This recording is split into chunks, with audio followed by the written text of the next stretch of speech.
Alrighty, sorry about the delay. Welcome back to Mecha Mondays. I'm your intrepid narrator pilot, Fragath, and today we're gonna keep reading the Mobile Suit Gundam novelization by Yoshiyuki Tomino. We have just finished the first book of it, which is called something, Awakening, something I have yet to do today. And we are now moving on to the second book, Escalation. And yeah, so previously on, uh, Amuro just stab murdered Lala Soon to death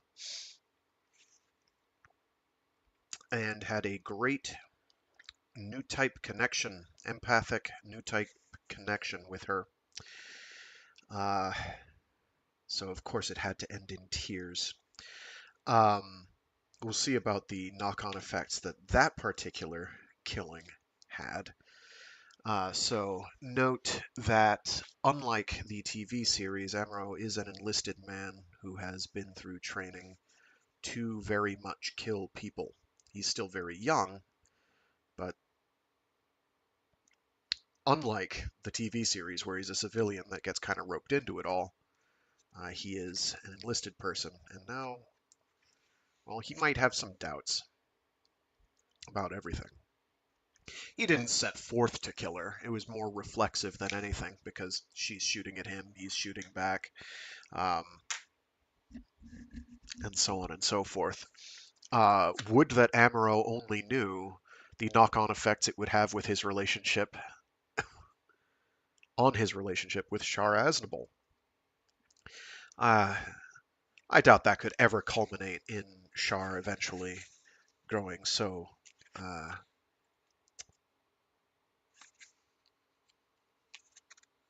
angry with the world that he would throw a giant rock at Earth in order to kill everyone on it or force them to move out. No, sir. But of course, before he did that, he would have to go through a phase where he walked around without shirt sleeves, wearing sunglasses, and acting too cool for school under an assumed name. That would really be the only path forward for him and his character, I should imagine. So we'll see the knock-on effects that this latest step in the conflict has had for all of our characters, really. We might not get to them all today, but we will get to a number of them. It is going to be a shorter stream because I am not here right now, mentally, emotionally, or physically. So I'm going to hope that I just don't recite this like a robot and I actually put some emotion into it, because we are getting a couple new characters in this whole deal. It took us, what, five streams to get through to, yeah, that's probably going to be about the same, maybe a few more, a few less, rather. We shall find out.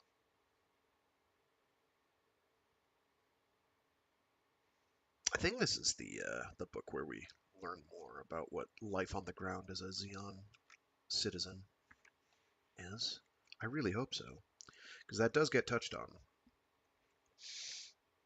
Something that would get riffed on in Gundam Age to very poor effect, because it turns out that the entire conflict was pointless. Pointless. Like, not just war is hell and engenders suffering pointless. I mean, like, literally, there was no reason for the conflict to occur at all. Just somebody decided to get their mat on and start blowing people up, just to blow them up, while operating under the excuse that, oh, well, we've got to move back to Earth from Mars, the orbit we're in. The ending to Gundam Age, suffice it to say, is incredibly stupid, and thinking about it only makes me angry, so I won't think about it. There we go. I've said my piece in my rambling, depressed, tired way. Oh, I forgot to snag that. Give me a moment.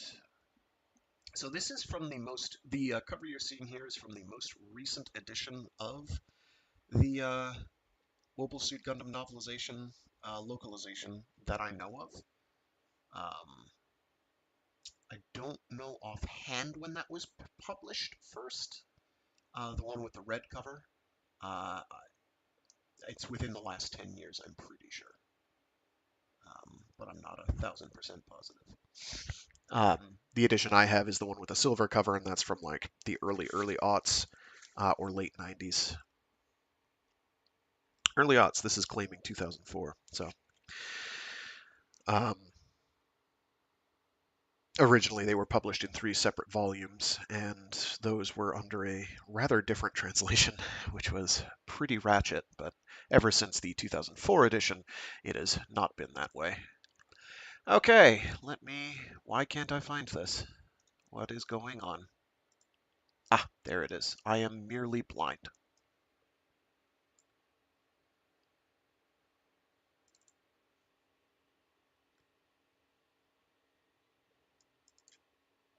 Okay, sorry. I've got like scratching at the back of my throat. It's not a great scene. Mondays have been tough because Sundays have been tough. Oh, that is still very hot. Oh goodness, that stings. Okay. I have a low tolerance for pain and discomfort, as some may have already noticed. Okay. So yeah, without further ado, we'll get cracking. Um, oh yeah, Shar and his sister Sayla have had another encounter, um, during the course of which Shar steals the dune buggy she was driving, like a boss, because his giant robot, his customized Zaku 2, got trashed by the Gundam shooting at it, as you know, as you do. But because he's such a nice guy, he's like, "Oh, hey sis, I haven't seen you in I don't know, decades now, a decade. Let me just steal your dune buggy and leave you in Texas colony. Peace out. It's been fun." And then Amuro blows up Lala. Um, Something else important happened? I don't remember. The ship Char was with got shellacked, so things aren't things are going okay for the team, the Pegasus team, but they're getting roughed up quite a bit as they do. Okay, how many of their ships survived? At least one.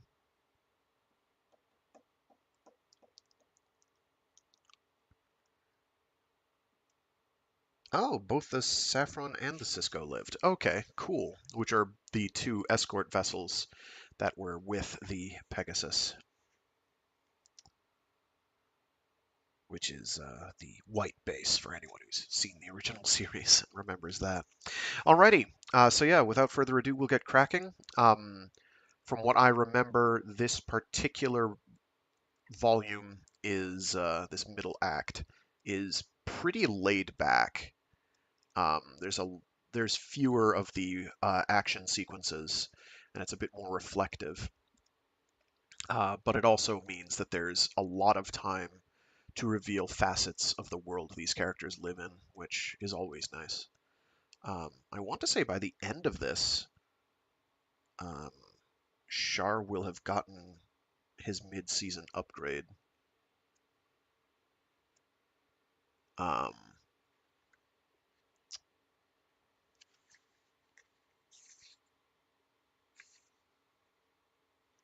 we also see. Actually, I'm not going to spoil that, even accidentally. Somebody might actually know what I'm talking about, so I'm going to shut up on that. Um, Something happens that's going to seem familiar, um, or could well seem familiar if you have watched a fairly broad swath of the Gundam meta franchise, um, but doesn't really happen in the original series. So it's newish if that's all you'd ever seen. But if you've seen much beyond that, it will seem a tad familiar. That we will not necessarily get into today, but we'll get there. I won't expound on that any further until after all is said and done. Okay, doke. I've rambled long enough, and we're getting a late enough start as it is. So, um, without further ado, we'll move on to the next portion of the volume. I'm sorry that the last several Mondays have been really rough. My apologies. I am less happy about it than you are. Hopefully, I can get into the swing of things and the characters and all that, but we'll see. Okay.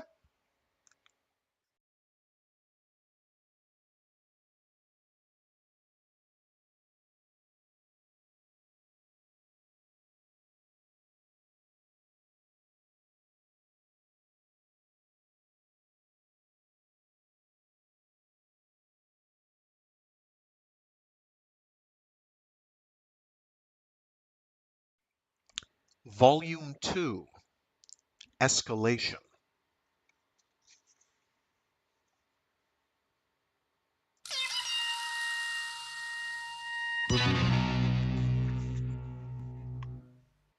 Chapter 9, Escape. Several small nuclear explosions occurred, and the Texas colony began to self-destruct. Two Federation cruisers standing by outside, the Saffron and the Cisco, boldly ventured into the vast interior of the cylinder in a desperate attempt to rescue survivors from the Federation assault landing ship, Pegasus, and the Zeon mobile cruiser, Zanzibar. With luck, they hoped to be able to save at least 30% of the crews, but when the port modules on either end of the Texas on either end of Texas showed signs of rupturing out of the colony cylinder framework, they were forced to evacuate the area. First, the huge external mirrors normally used to reflect sunlight inside the colony were blown far into space.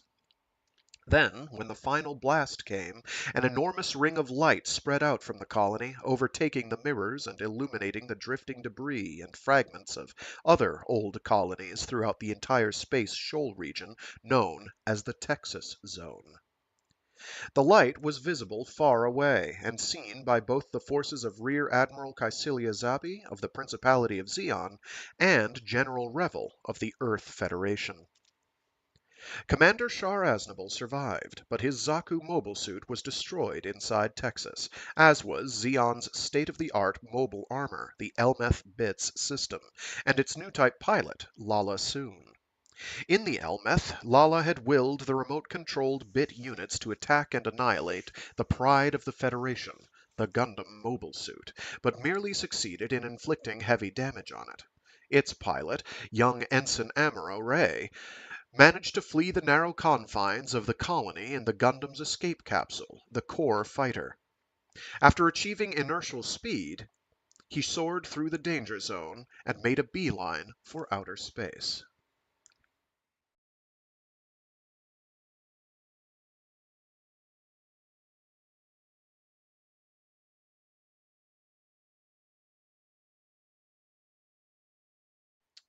These gizmos actually work.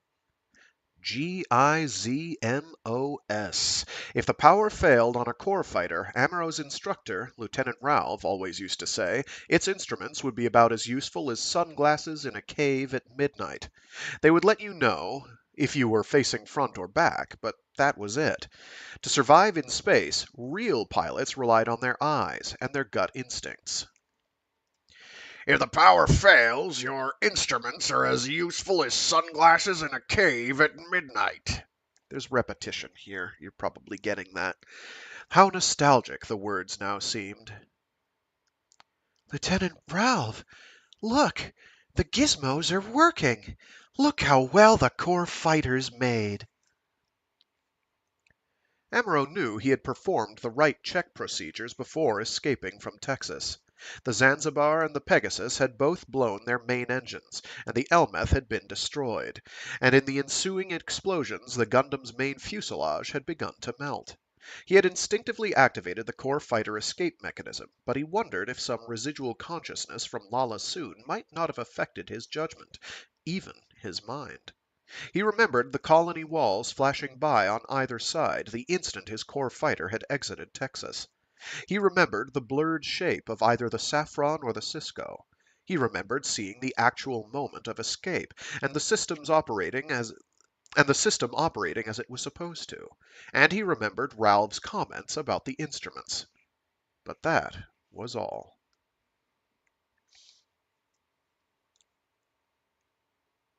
Amuro Ray sank into fatigue-induced unconsciousness, but among his feverish thoughts there gradually appeared another, more assertive awareness. His deep subconscious was awakening. The normally dormant functions of his cerebral cortex, now activated, were rising to the conscious level of his mind. Lala, what happened? It was a 10 or 20 minute encounter, and it all happened so fast. You showed me so much. But there's something that bothers me. There's something that bothers me terribly. We were strangers. Absolute strangers. You weren't supposed to mean anything to me.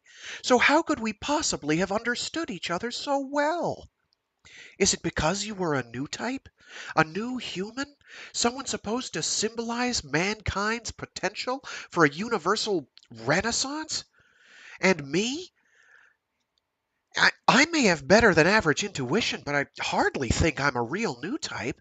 I'm hardly some sort of new species that's going to transform humanity.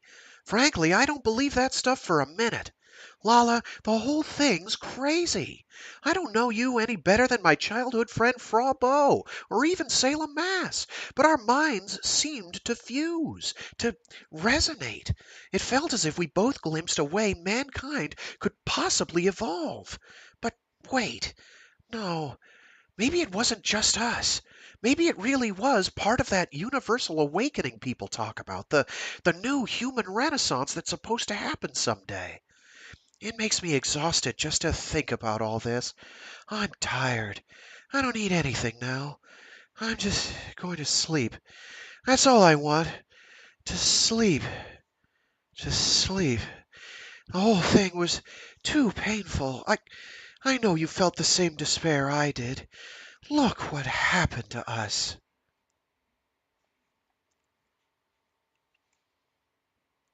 The next step in Amuro's awakening was triggered by anger. Why, Lala? Why were you on Shar's side? That alien presence I felt, that presence that interrupted us when we first met in the docking bay of the Texas Colony Port Module, that was Shar Aznable, wasn't it, Lala? I felt static, painful static. But the expansion in awareness we experienced then, the leap in our ability to understand each other, it was amazingly powerful, even if it was interrupted by hatred or an awareness of danger. Was it some sort of thought transmission? I know we're not the only ones capable of this. I'm sure we're not. But something still bothers me. Lala, why were you in love with Shar? Why were you on his side? Just because you love him? It seems beneath you, Lala. You must have been deluding yourself. To tell you the truth, I find it hard to believe. Nothing makes sense. Ensign Amuro Ray was comatose, his thoughts a series of illogically structured, overlapping ideas that slid through his brain over and over again. The 8-meter-long core fighter carrying him continued in inertial flight, with no destination logged, streaking past the outer reaches of the Texas Shoal Zone toward the beckoning stars of an expanding universe. Behind it, the ball of light from the exploding Texas colony, once bright as a star between Earth and the Moon, slowly faded from sight. The little craft had used up almost all of its fuel in escaping from Texas, and now it had only enough left for a few attitude corrections with its vernier jets. But the soft glow of the instrument panel testified to the fact that the fighter continued to function.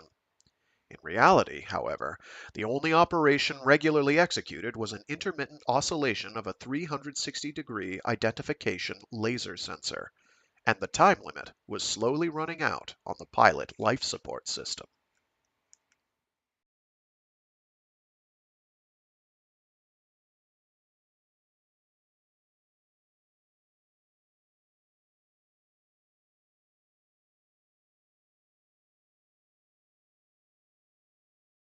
After leaving Luna 2, the Federation fleet led by General Revel had headed toward Zeon's front-line moon base, Granada, arriving at the third combat line above it around the same time Amuro's ship, the Pegasus, was destroyed in the conflagration inside Texas. The surviving ships in Amuro's unit, the 13th Autonomous, somehow managed to link up with other Federation units and execute their assigned feint maneuver, approaching Granada counterclockwise against the plane of the ecliptic, while the main force closed in from the opposite direction. When all fleets reached their assigned stations, Revel's Magellan-class flagship, the battleship Drog, yep, D-R-O-G, Drog. It's not Drogue, because that is OGUE. It's a great name for a battleship. That's what I would call my flagship, is Drog. I'm going to have to remember that. When all fleets reached their assigned stations, Revel's Magellan-class flagship, the battleship Drog, used a series of laser signals and rocket flares to transmit the following code to all ships in the Armada. Butterflies in the desert. With these words, the Federation forces finally received their long-awaited instructions to attack and occupy Granada. But it was not going to be easy. The Federation Armada was huge, but its size hid the limitations in its actual fighting capability. The fleet led by General Revel was grouped around the space carrier Trafalgar and consisted of 2 battleships, 17 Coral-class heavy cruisers, 20 Salamis-class regular cruisers, and 65 public attack ships. Vice Admiral Carroll's detachment Vice Admiral Carrel's detachment was grouped around the space carrier Garibaldi and comprised of 1 battleship, 7 heavy and 8 regular cruisers, and 30 public attack ships. Both the Garibaldi and the Trafalgar each carried 60 Cosmo fighters, for a combined total of 120. In the old days, an armada with so many Cosmo fighters would have been more than adequate for the task at hand, but Cosmo fighters had been designed for the radar age. Widespread use of Minovsky particles had made radar ineffective and rendered former tactics obsolete. Instead of hit-and-run attacks, true close-quarter combat had become the norm. Even homing missiles were nearly useless. As a result, when the Principality of Zeon had first developed its Zaku model mobile suit, it had gained an overwhelming advantage. The Earth Federation forces continued to manufacture and deploy Cosmo fighters only because they had no choice. Their development and production of mobile suits had lagged too far behind that of Zeon. Unlike Zaku's, most mobile suits carried by ships in the Federation Armada were still relatively primitive. There were 90 of the VX-76 model, an early MS prototype nicknamed Mr. Balls because of their rounded shape. They lacked legs, but had vernier jets in a 360-degree configuration for attitude control, and had a pair of rudimentary manipulator arms. The arms were incapable of holding anything as sophisticated as a beam rifle, but a hyper bazooka was built into the top of its spherical hull. In addition, there were 40 GIM model suits, a mass-produced version manufactured while the Gundam and gun cannon were still in prototype stage. Instead of the stereo binocular design of the Gundam's head, the GIM had a simplified glass front panel for a broader field of vision. And it had reinforced armor. When you're imagining the Mr. Ball, or the ball, just imagine the EVA pod from 2001: A Space Odyssey if you put a cannon on top of it. A long cannon. That's it. That's literally a ball. That's one of the balls. A Mr. Ball. When General Revel issued the final burst of laser code from the Drog to the rest of the Armada to initiate the attack, he chose the words Tora, Tora, Tora, the same phrase used in another age by the Imperial Japanese Navy when it had attacked Pearl Harbor and ushered in World War II on Earth. Sort of. So something you'll find that's cute about a bunch of Tomino's work in the Gundam universe is they'll make like offhanded and flagrantly incorrect historical references. These are deliberate to show that there's a time gap between the events of the story and the time frame that we lived in. It's cute. It's a little thing, but cute. Um, my favorite example of this, of course, is the references to bicycles in Victory Gundam, which and just motorbikes in general, which is just it's special. You kind of have to be there. I can't even remember the quote offhand in its completeness, and you sort of have to see it to believe it. Of course, that also has throwing unarmored women in bikinis against mobile suits while they're wielding bazookas as a psychological tactic. So there's a lot of crazy things that happen in Victory Gundam. It's it's a whole thing. Um, I adore it, but it's like it's special, and sometimes not in the right way. Okay, where were we? Oh yes. Although General Revel did not lack conviction in the justness of his cause and his certain victory, his choice of the words was a gross error bound to elicit criticism from future military historians. Japan was an upstart Far Eastern nation which, without warning, had suddenly attacked a territory of the superpower of the day, the United States of America, yet eventually lost the war, at least technically. It would have been far more appropriate to use Overlord or Neptune, names which the true victors in that conflict had used in their Normandy campaign.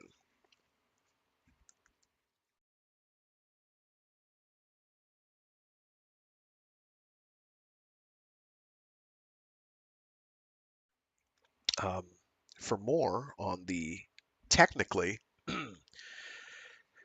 uh, technically qualifier there they have, I recommend checking out.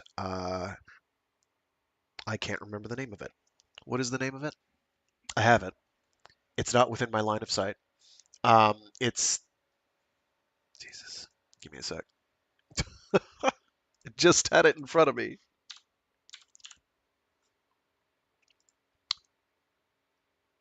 I love a parade. There we are.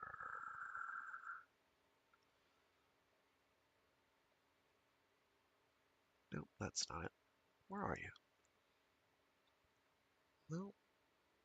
Judgment at Tokyo by Gary Jonathan Bass. That kind of goes into a lot of the nitty gritties of the Tokyo trials, which were the equivalent of Nuremberg, but for Japan, and how those were kind of a sham. They were a shambles. It was not good. It was not exactly what you'd call well organized or well handled. The net impact being uh, actually pretty similar to how the southern state, the Confederate states, were treated post American Civil War, in terms of there weren't really much in terms of pointed recriminations and people being held responsible. It's just kind of like, ah, war's over. We have to have a show of a trial. Let's get a bunch of people in a room.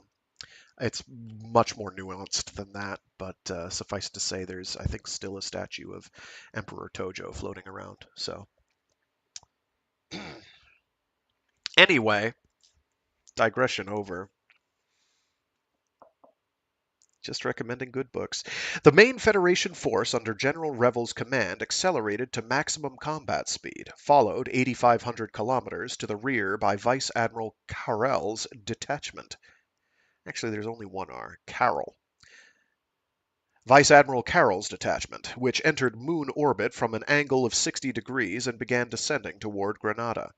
The route of attack for the fleets had led through two difficult space shoal regions filled with the remnants of former colonies, Texas Zone and the area where Side 1 had formerly existed. By taking advantage of the cover this debris provided, and by scattering a heavy concentration of Minovsky particles to render enemy radar useless, the Armada had been able to approach the third combat line above Granada without being detected. But from that point on, it was necessary to use brute force.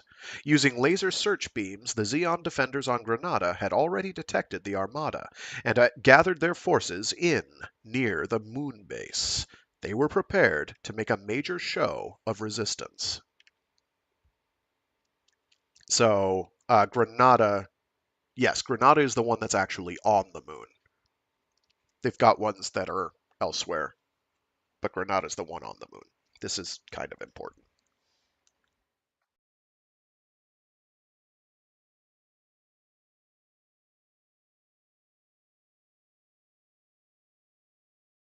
But I think the Feddies have a base on the moon too, but it's on the other side of the moon.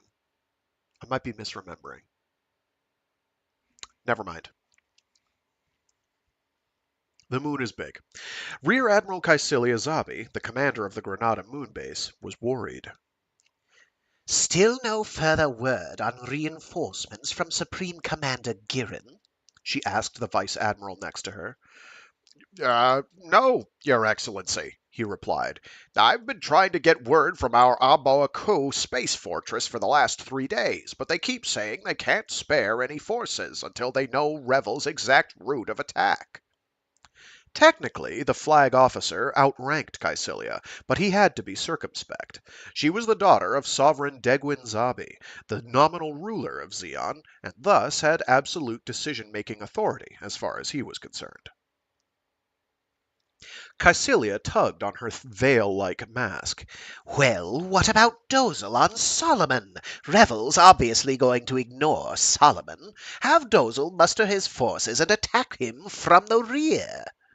Her mask was made of a rubberized material that fit like a second skin, but she normally wore it down around her neck like a scarf, only raising it above her nose before going into battle. She was a woman of considerable vanity, who liked to pretend it helped preserve her complexion, but in reality she hated the smells of battle. In the past, the only time she had not worn it in battle, a supposedly inactive shell had exploded, killing a soldier next to her and overpowering her with the stench of death. The Vice Admiral lied in response to Caecilia's query. I've already asked Dozel too, Your Excellency. Then he took his leave.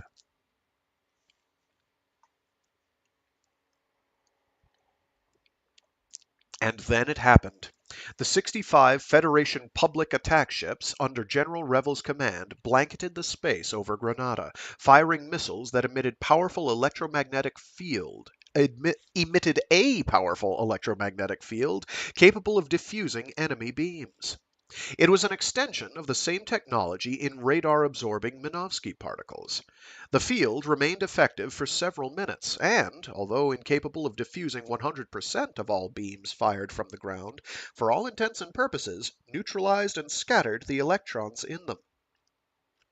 Granada was thus forced to abandon its beam cannon defense and resort to barrages of anti-air weaponry using conventional explosives.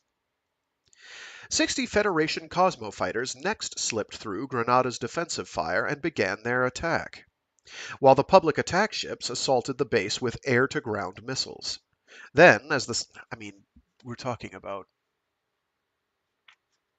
lunar orbit. Calling them air-to-ground missiles seems disingenuous. Just missiles at that point. Space to hitting a thing on a... Never mind. I question the terminology used here. Then, as the Salamis-class Cosmo cruisers in the Federation fleet's vanguard engaged their Zeon Musai-class rivals in skirmishes, the 90 Federation VX-76 Mr. Balls, supported by Jims, broke through Granada's southern defense perimeter. Simultaneously, Vice Admiral Karl's forces attacked the eastern perimeter of the base. Because the Zeon ships defending Granada had been dispersed in local space, they were forced into a purely defensive role for the first 30 minutes of the assault wave.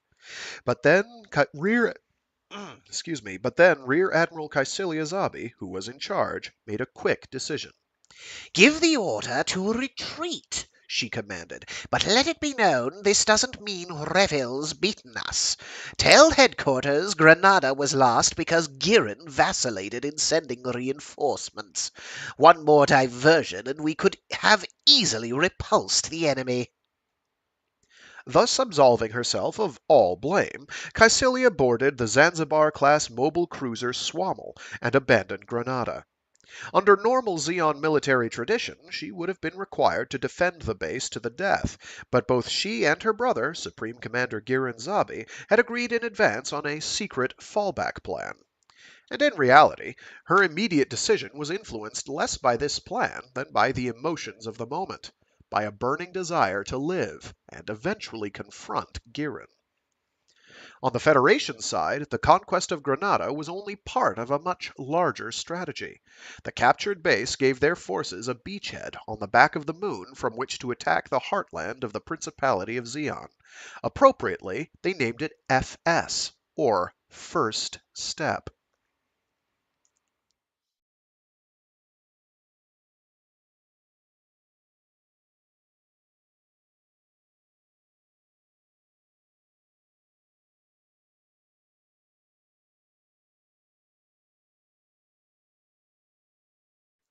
A high-pitched sound stabbed through the darkness, expanded, and then suddenly transformed into a flash of light.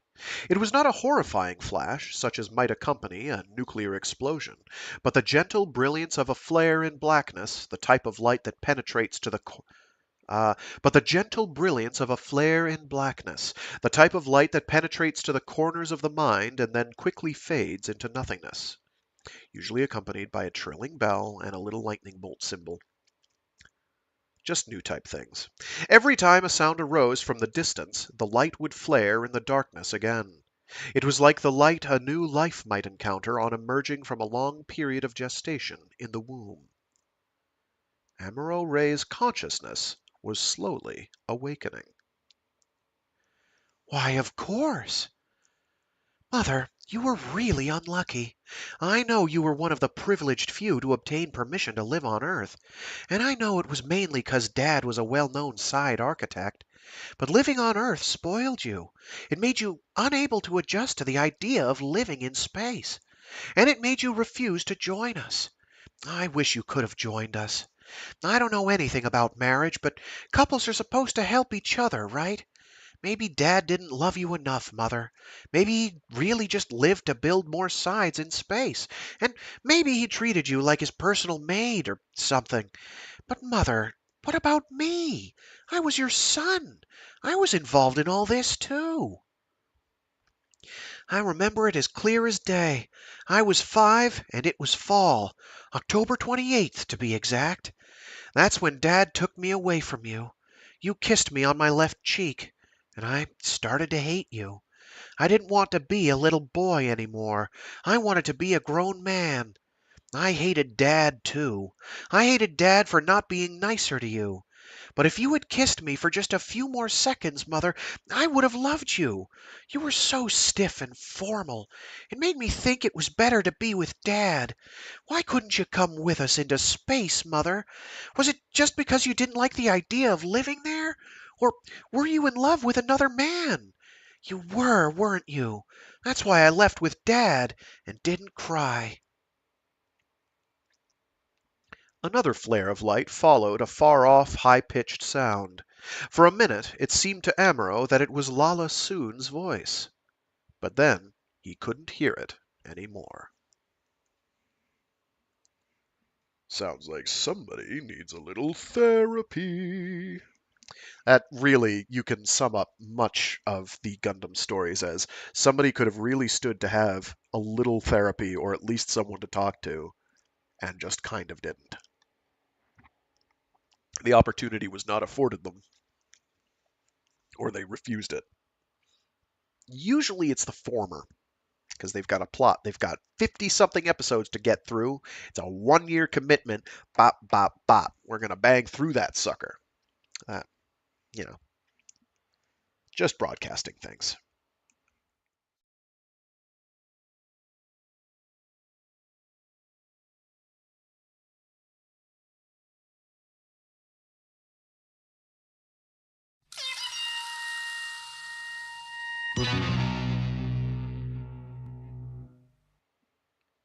Chapter 10 Cusco Al. The first sound Amuro heard was that of someone chuckling.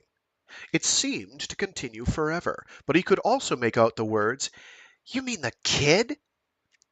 "You mean the kid?"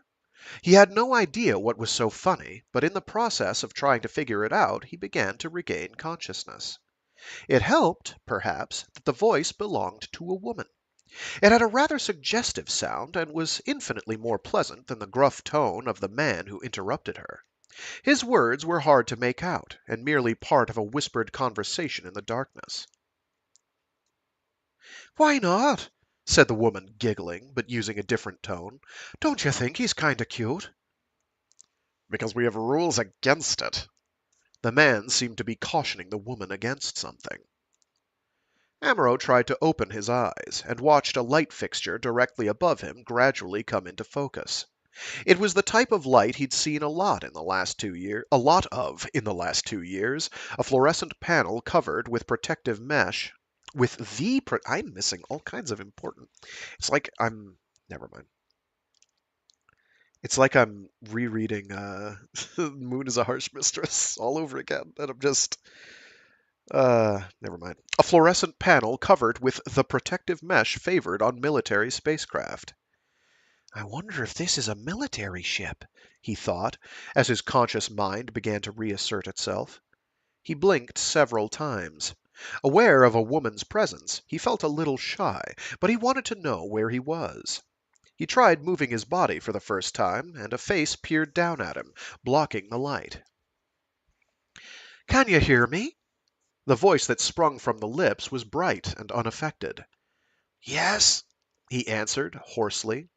For a moment he wondered why he had replied so readily. He had no way of even knowing, after all, if the woman was from the Earth Federation. But any resistance faded with the sight of her smile. "You've been asleep a long time," she said, "but you should be all right now. It must have been rough." Then, turning from Amuro, she called for a doctor. Amuro liked the way her jaw looked when she spoke. She turned back toward him again. "Understand everything I say? My name's Cusco Al. Cusco Al. You're on the Cassetta 3. "Cusco Al? Are you the one who rescued me?" "Well, quite frankly, Ensign," she said with a toss of her long chestnut hair, "I don't know if rescue is the right word or not. Our transport just happened to be the first to spot you, that's all." "Thanks. I think I'm getting sleepy again." "You should rest then, Ensign. You're safe now." Amro began sliding into sleep once more, but before losing all consciousness he heard a doctor enter the room and exchange words with Cusco Al. "Because he's an officer in the Federation forces." The way it was said gave Amro a vague sense of unease, but he trusted his own instincts. He detected no basic danger. And then he blacked out.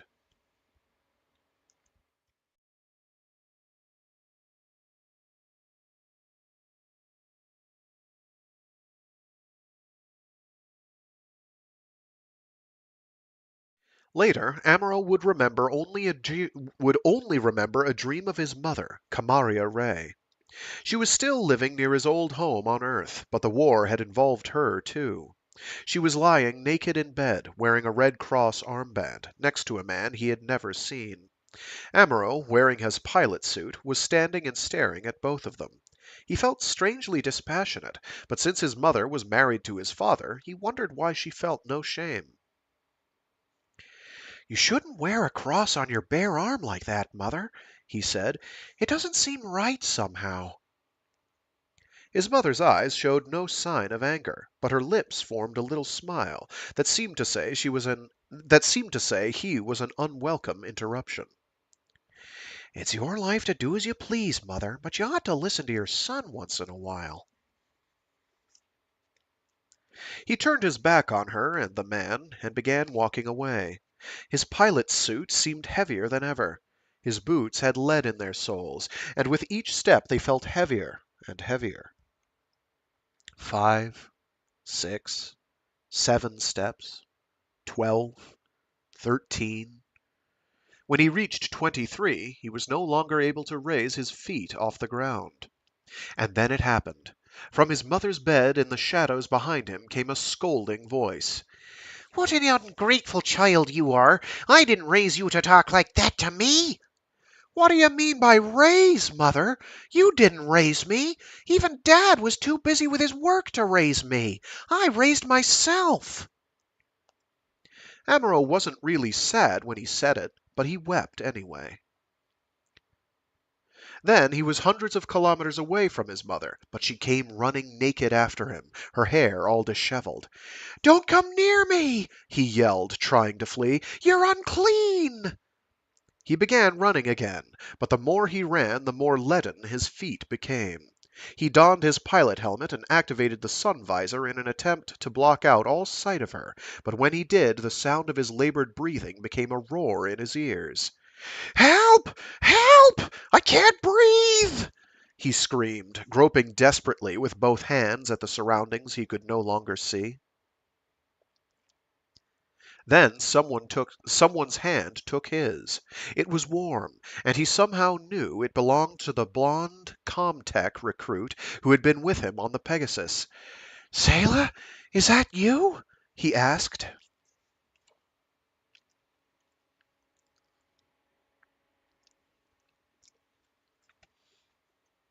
"Ensign!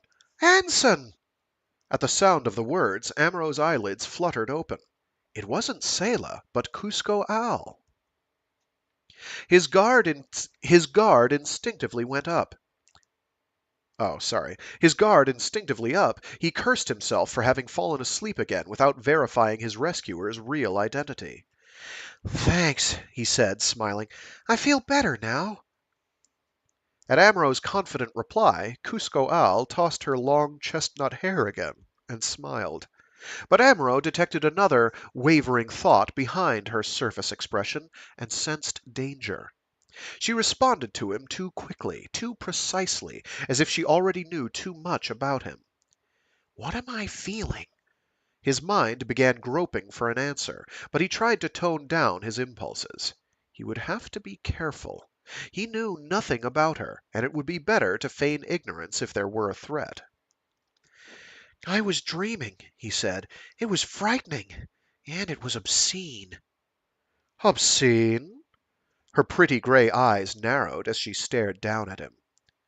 "It worked!" he exulted. The word obscene, with all its physical implications, had caught her off guard emotionally. He had pierced her emotional barriers and aroused her basic feminine curiosity. "My mother was sleeping with another man," he said.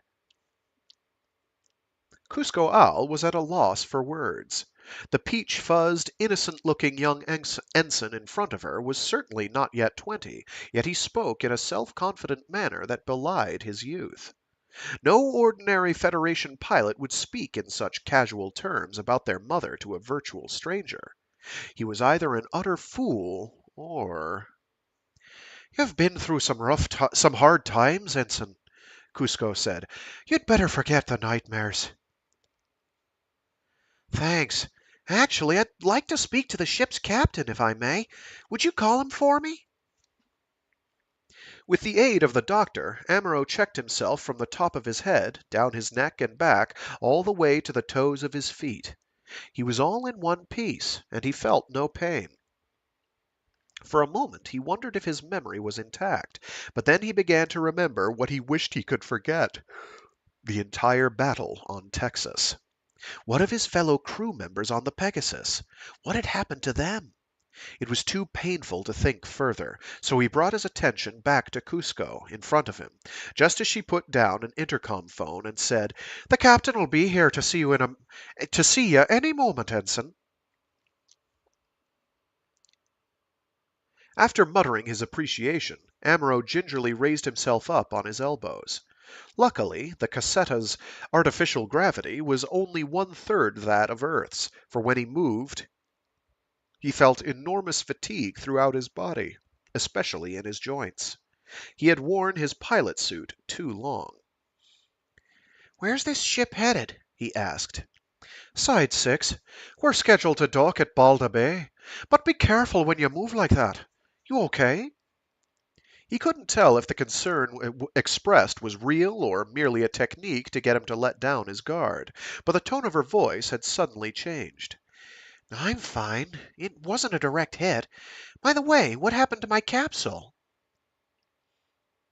Your capsule? You mean that thing that looks like a light plane? It's moored on the ship's deck. Amuro said nothing.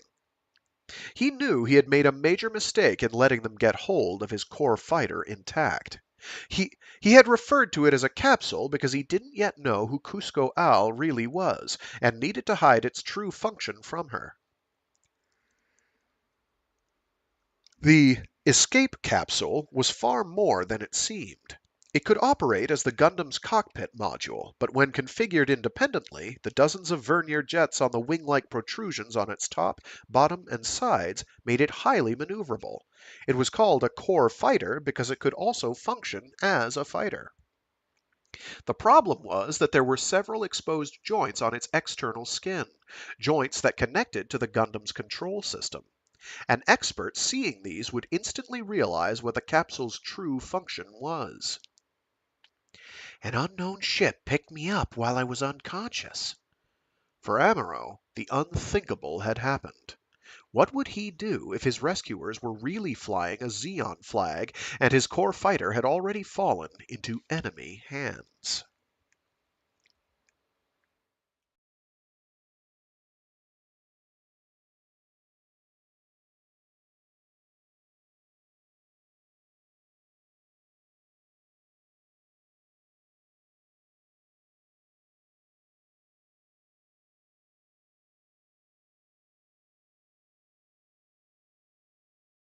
As Amuro watched, the door to the room opened, and in walked a man on the cusp of old age, with deep wrinkles around his eyes. The gold braid on his uniform suited him well, and implied that he was the ship's captain. He was followed by another man in his mid-30s, who appeared to be some sort of aide. While pondering the second man's role, Amuro stood up and saluted, and noted for the first time the pain in his upper right arm. His right upper arm, sorry. I'm having a day. Ensign Amuro Ray of the Earth Federation Force's 13th Autonomous Corps. Thanks for rescuing me, sir. You're more than welcome, Ensign. I'm Famira Ashul, the skipper of this ship, and this is Isfahan, my aide. While nodding in greeting to both of them, Amuro indicated with his eyes to the captain that Cusco should leave. A perceptive man who seemed to be aware of the ways of the world, the captain immediately understood. Cusco, he asked, would you mind leaving us alone for a minute? With a smile in Amuro's direction, she left. Amuro addressed the captain. I have 2 questions, sir. Fire away, Ensign. First, I need to dispose of the escape capsule you found me in. Can you do it for me? Second, what do you plan to do with me? Relax, Ensign. Since your capsule's already tethered to the dock of the cassetta, we cannot, unfortunately, allow you to dispose of it yourself. But the cassetta's registered to Side 6, so when we arrive, your capsule will be handled according to the terms of the Neutrality Act that Side 6 has signed with the Earth Federation. That means that after going through immigration inspection at Balda Bay, it will be turned over to the Federation Consulate. As for yourself, we'll hand you over to the Federation Consulate, too. That creates a problem for me, Captain. Well, I'm sorry, Ensign, but regulations are regulations. Had you first abandoned your capsule and then requested rescue, the means of disposal would be your prerogative. But at this point, the capsule is technically our cargo. How do you have it tethered? Shall I show you, Ensign? Captain Famira, ventured the aide, are you sure it's all right? It used to be the ensign's capsule, snapped the captain. We have no reason to refuse his request. Then to Amuro, Think you can walk?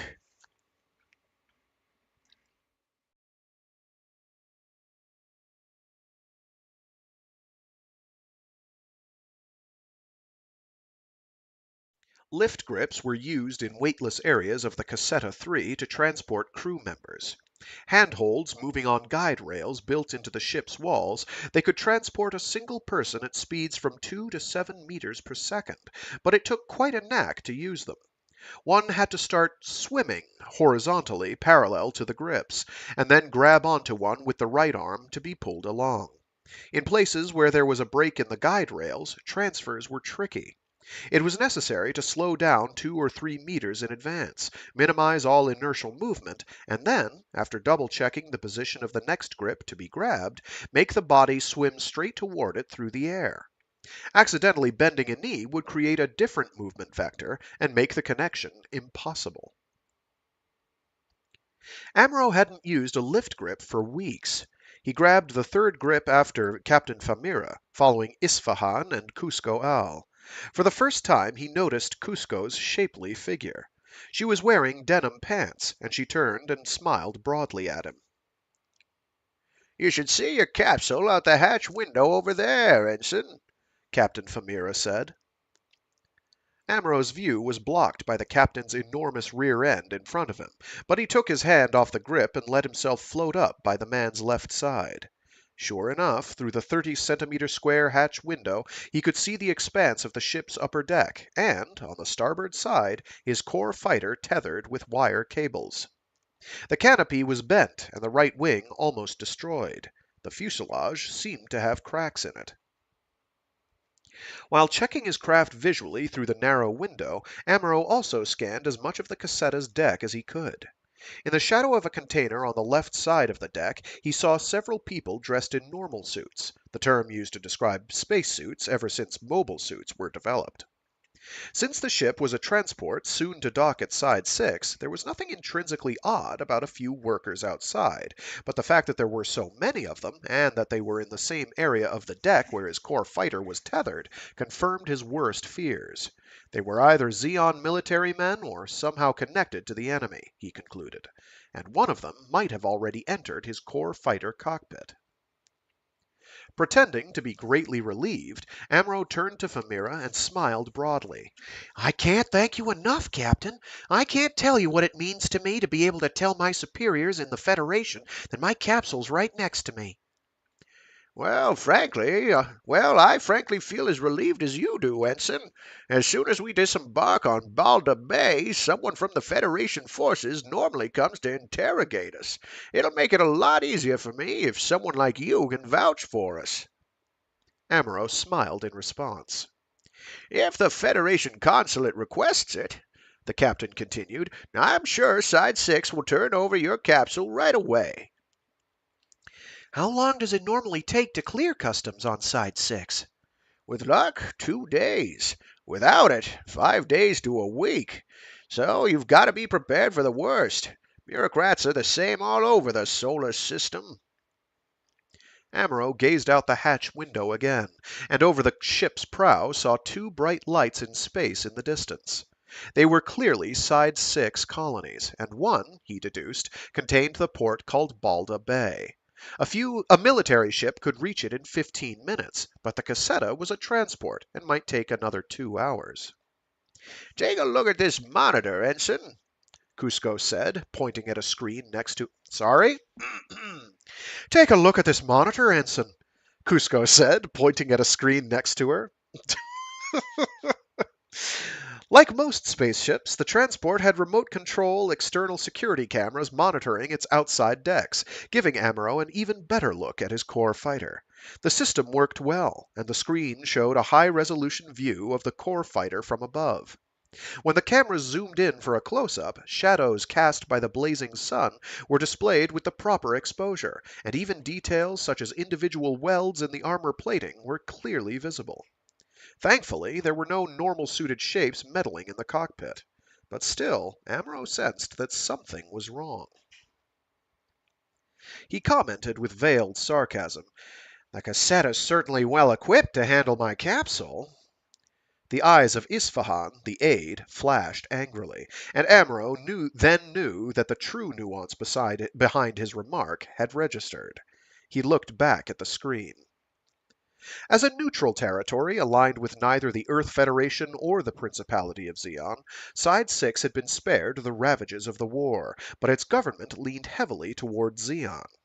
Its president, Rank Kipradon, that is quite a name, Rank Kipradon, was widely rumored to be collaborating with Caecilia Zabi.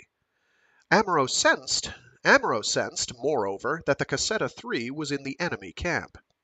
And he also sensed that were it not for Captain Famira's personal goodwill toward him, he definitely would have been treated as a prisoner of war.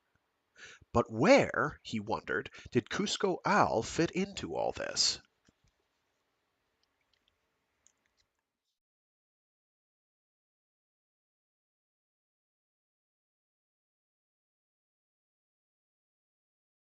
Thanks for your help, Amro said to the captain. Then he started to grab onto a lift grip. He knew the aide was secretly laughing at him, so he deliberately turned to Cusco Al and said, "Mind telling me where I can get some coffee around here?" "If you'd like," she said flirtatiously, "I'll bring some to you in your quarters, Ensign." "You you would?" "Sure. You mind?" The conversation was a ploy. Amuro had asked Cusco Al because he wanted Isfahan to think he was personally attracted to her, and the strategy seemed to work.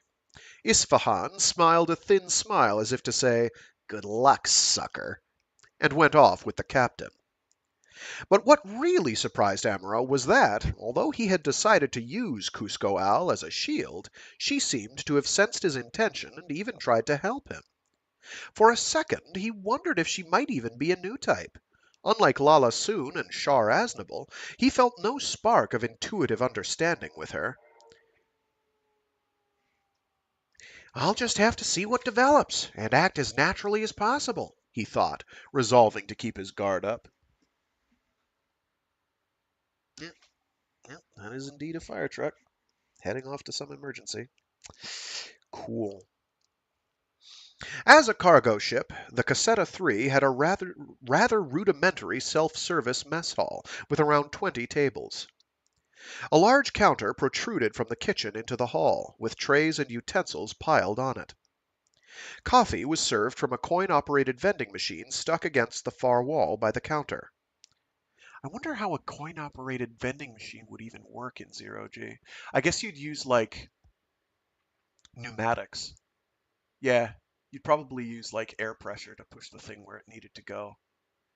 Then again, if it's a vessel that's doing rotation in order to do uh, centrifugal force, you could basically have a functioning, and they've implied that it has 1/3 G, so it is rotating. I don't know how you do that with a traditional. It'd have to be a modified, whatever. We're getting into the weeds. Um, it's the only reason I get into the weeds is a lot of the life and space aspects are extremely well done. Like, oh, that makes a lot of sense. There's a lot of rhyme and reason here. I think having a mess hall that can serve that has 20 tables is probably a bit excessive for inside vessel sizes, but it's fine. It's science fiction. You can do whatever. Where were we? Oh, yes, the coin operated vending machine stuck against the far wall by the counter. "Well, what'll it be?" Cusco asked. "How about some mocha matari or mandarin flavored American coffee?" Amuro asked teasingly, looking up at her bright gray tinted eyes. She was a tad taller than he was. "Let's not be too picky, Ensign," she bantered as she deftly filled 2 coffee cups. After moving over to a table beside the vending machine and sitting down, he asked her, "Do you understand my situation?" No, not totally, but the worried look on your face gave me a pretty good idea of what's going on. One thing's for sure, you'd never make a good spy." Amro chuckled and took a sip of some of the worst coffee he'd ever tasted. "I have to get my capsule off of the cassetta, Cusco," he said. "If it's inspected on side 6, my superiors'll have my head." "That's what I thought. But if you're going to do something, you better hurry. We're docking at side 6 soon." Soon? Very soon. Want me to help you, Ensign? She looked straight at him when she said this, and her gray eyes flashed. She seemed to have the ability to instantly establish rapport with men, and the positive first impression she gave off must have unhinged more than a few. What was it about her, Amaro wondered, that gave her such absolute confidence in her own femininity?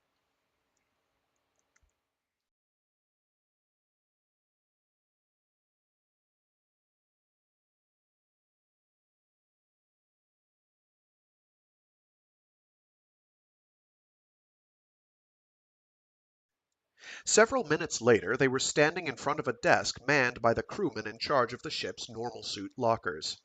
Cusco Al turned and deliberately said to Amaro, I feel like taking a walk.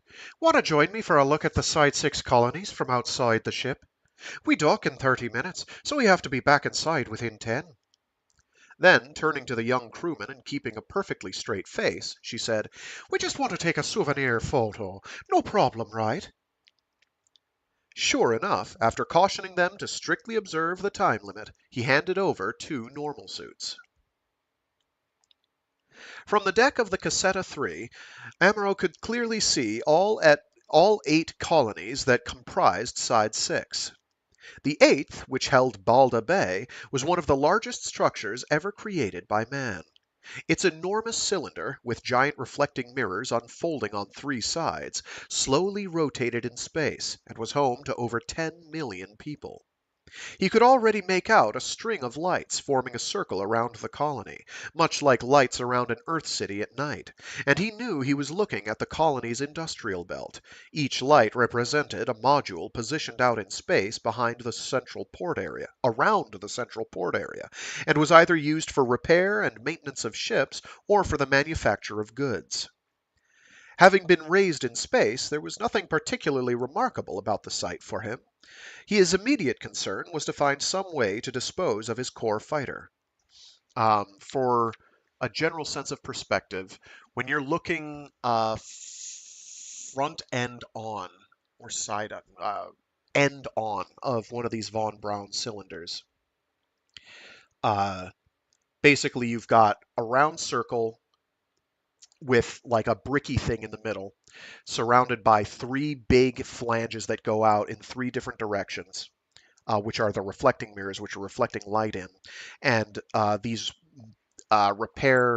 supply module things basically look kind of like a pearl necklace made of metal circles floating around it, um, roughly around its middle, um, or closer in, depending on how open the mirrors are.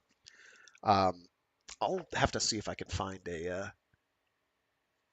image of some of these because they're actually very well described. If you've seen the series, it's like, oh yeah, that's exactly what that is. It's one of the things I have to give a lot of credit to Tomino for is having really good visualizations in his head and being able to describe those visualizations very concretely in a way that both makes sense and also translating those into a visual medium. So he's a great guy for visuals. And also soundtracks, and also, well, okay, maybe not dialogue because his like Tomino dialogue is a little wild. You're not going to see tons of examples of it here, but later in his career, you have people who just like talk right past each other constantly, which is kind of a highlight for me because it sort of makes sense because sometimes people just talk right past each other. People will have a conversation, the thing somebody just said has no bearing on what this other person is saying. So, because everybody's trapped in their own little world, and he gets that across pretty well. Sometimes, though, it makes things very confusing for the viewer. So you're like, wait, what's going on? What are these people doing? What's happening? Anyway, where were we? Oh, yes, his immediate concern was to find some way to dispose of his core fighter. They walked several paces forward, hugging shadows cast by the cargo containers lined up on the ship's deck. No one on the bridge could see them directly from this angle, but Amro also wanted to avoid anyone who might be snooping around his fighter. Cusco Al put her helmet to initiate skin talk, the low-tech form of communication preferred by normal-suited people in space, which relied on transmitted voice vibrations. Relax, she said. There's no one else here. Already sensing the same thing, he kicked off from the deck. In the weightless environment, his body floated in a straight line away from the direction of the kick, toward his goal, the core fighter cockpit canopy. Reaching it, he opened an emergency hatch under its frame and yanked on a lever. The entire canopy popped open, and, just as he had feared, he saw that someone had removed the self-destruct explosive charge under the seat. Damn Zeon spies! He cursed. Hastily, he opened a cover on the back of the attitude control computer module behind the seat. What looked like part of the computer was really a dummy box stuffed with a full complement of emergency explosives, ones that could be used for everything from flares to demolition. He proceeded to attach 3 units of explosives to the cables tethering the core fighter to the Cassetta's deck, and then started walking backward away from the fighter, unraveling a remote control wire that terminated in a pull ring safety switch. And then it happened. A searchlight suddenly stabbed out at him. An alarm had probably sounded inside the ship, but in the vacuum of space he couldn't hear it. Instead, the wide-range receiver headset inside his normal suit helmet suddenly picked up the overlapping sounds of several voices barking, "Who goes there? Don't move!" But it was too late. Amuro pulled the pin on his switch, and with a flash, the cables restraining the core fighter were blown apart, allowing it to slowly drift off into space. Kicking off the Cassetta's deck, Amuro propelled his body toward the container where Cusco Al was hiding, and as soon as he reached cover, the fuselage of the core fighter suddenly swelled around the canopy, and then exploded with a whoomp. Fragments rained down on the deck of the Cassetta, showering several normal-suited crewmen who had dashed out of the bridge area in response to the alarm. Except it didn't make a whomp because it was in space, and I don't think fragments could rain down rather than pelt in all directions like a fragmentation grenade. Honestly, what he just did was insanely dangerous, and it's really not helping matters. Anyway, other than the fact that he had to blow the thing up to cover up his tracks. Amuro put his helmet next to Cusco's, and, although he couldn't see her expression because of her sun visor, he could imagine the twinkle in her eyes when she clearly said, "Congratulations, Ensign." "Thanks. Now I don't have to worry so much." "I'm happy for you. To tell you the truth, it was kind of exciting. But now comes the hard part." "Like the captain said, it was my capsule, and I had a right to do what I wanted with it." He felt her gently rest the left arm of her normal suit on his shoulder. Again, he couldn't see her expression, but there was definitely something suggestive about the gesture. "Tell me, why'd you help me?" he probed. She answered, laughing with the same tone he remembered hearing when he had first regained consciousness on the Cassetta. "Because you're cute," she said. It was the last thing in the world he expected to hear from her. She was clearly no Lala Soon. Brushing her arm off his shoulder, he stood up. Some of the Cassetta crew were already running over.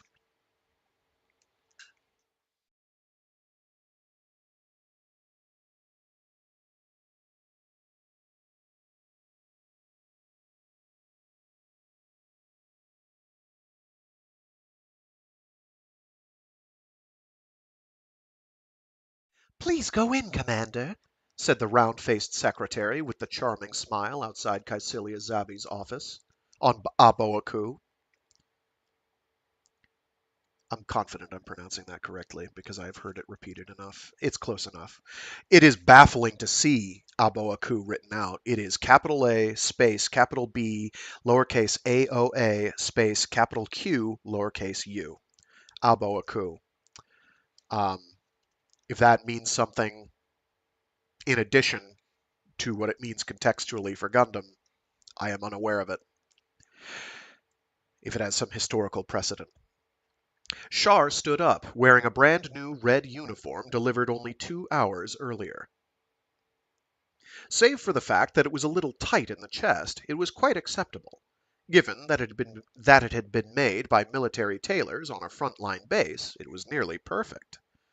Humph. He turned his head to see how the collar fit around his neck. "It suits you very well, sir," the secretary remarked. She seemed unusually interested in the masked officer. Just before Shar stepped inside Caecilia's room, another officer exited. He passed Shar, audibly hissing, "So it's the masked young hotshot again." And Shar made a mental note to never forget him. Then, through the still open door, he saw Caecilia, her back turned toward him, standing and admiring her tropical fish in an aquarium 1 meter tall by 3 meters wide. It's a big aquarium.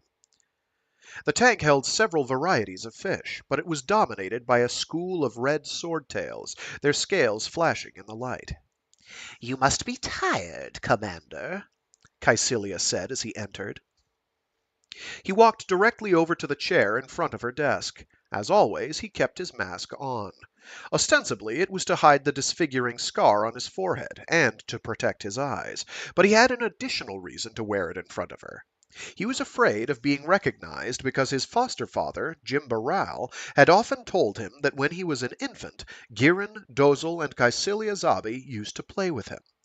Enough time had since elapsed that he was probably safe now, but he knew that any sudden change in his habits would only serve to arouse Caecilia's suspicions. "I read the combat report on the Elmeth," Caecilia said. "Both you and many of the Zanzibar crew were lucky to get out of Texas alive." "It's thanks to the people who built the colony, Excellency. It took quite a beating before it blew." Caecilia moved away from her aquarium. "It's too bad the Zeon patrol ships in the area weren't doing their duty," she grumbled, "or we might have rendezvoused earlier." "It's too bad Granada couldn't have held out for a few more hours," he replied carefully. "If it had, I could have joined you in the fight." Just before the Texas colony had exploded, he and several other Zanzibar crew members had escaped in launches and been picked up by a Musai-class Cosmo cruiser in the area on its way to participate in the defense of Granada. But on learning of the premature collapse of the base defenses, the cruiser had changed course. Making a broad detour around the moon, it had instead headed for Zeon's Abo-Aku space fortress, arriving only the night before. Abo-Aku shared the same gravity-neutral Lagrange point as Side 3, which also held the Principality of Zeon itself. Constructed of two giant asteroids transported from a remote belt, fused together and fortified, it had the horizontal profile of an umbrella, and was sometimes affectionately referred to as such, but the designers intended it to create a deadly crossfire. Like Solomon, another man-made space fortress orbiting around Lagrange Point 5, it formed Zeon's final line of defense. After fleeing Granada, Caecilia had managed to reach Abo-Aku, obtain the use of part of it for herself and her surviving troops, and immediately began reforming her forces. "So you're another one who thinks we should have held out longer," Caecilia said, her eyes narrowing. Shar was at a loss for words, but he understood her frustration. If only Abo-Aku had been able to spare some of its forces, Granada might have been saved. The implication was clear. Girin Zabi, the supreme commander of the Zeon forces, and her brother, had conspired with her other brother, Dozel, and effectively refrained from mobilizing to help her. And deliberately refrained from mobilizing to help her. Rumor had it that Caecilia had learned of Girin's secret plans in advance, and deliberately fled Granada before it fell, rather than be trapped into defending it to the end. Caecilia's reaction to Shar's statement seemed to verify the rumors. And, if they were true, Shar realized, the Zabi ruling family was in even greater disarray than he had imagined. With luck, it occurred to him, it might eventually collapse without his having to lift a finger against it. "Is the sort of thing that can't be helped, Excellency," he said, as if to console her. It was such an obvious statement that Caecilia laughed bitterly. "I just can't believe the way they treat us here at Abo-Aku," she said, "like total outsiders. And although it's not like Dozel, something's making him act awfully nervous here, too." Abo-Aku was under the direct jurisdiction of Girin Zabi, and not Caecilia. Dozel Zabi had come from Solomon to Abo Aku to attend reorganization meetings begun the day before. "And how is the plan to reform your forces proceeding, Excellency?" Shar asked. So. My dear brother, Girin, isn't easy on defeated commanders. But I'll show him. I've decided to form a new type corps. Shar was suddenly uneasy. Caecilia was acting impetuously. "A new type corps?" he probed. Girin may be Supreme Commander, but he has no idea of what's really happening here on the front lines. All he thinks about is what he's going to do after we win the war. "He's quite confident, I'm sure," Shar said, empathizing. "But do you really think his new strategy will work?" Caecilia looked both puzzled and shocked. "I've heard it said," Shar continued, "that he plans to lure the Federation forces to a point directly between Solomon and Abo Aku, and destroy them in a single strike." Are you talking about the system plan? Caecilia's words suddenly had a hard edge to them. "Uh, yes." Garma told you about that? Caecilia's younger brother, and Shar's former classmate at the Zeon Military Academy, had only recently been killed in action, and mention of his name was still awkward. "I leave that to your imagination, Excellency, but I don't think the Supreme Commander's goal is moving any closer to reality." I quite agree. Nor does it seem likely that any single plan would be enough to end the war. We might succeed in annihilating most of the Federation forces, but still be unable to alter the course of history in favor of the Zabi family. I say that because I've heard that the Earth Federation forces already have a new type unit of their own under development. I'm of the opinion that the coming age may well belong to new types. Don't you agree, Commander? Shar was temporarily at a loss for an answer. Since directly confirming the existence of new-type individuals through Lala Soon, he was no longer cooperating with Caecilia simply out of revenge and a desire to destroy the Zabi family. He was, in fact, in utter agreement with her comment about the next age belonging to new types.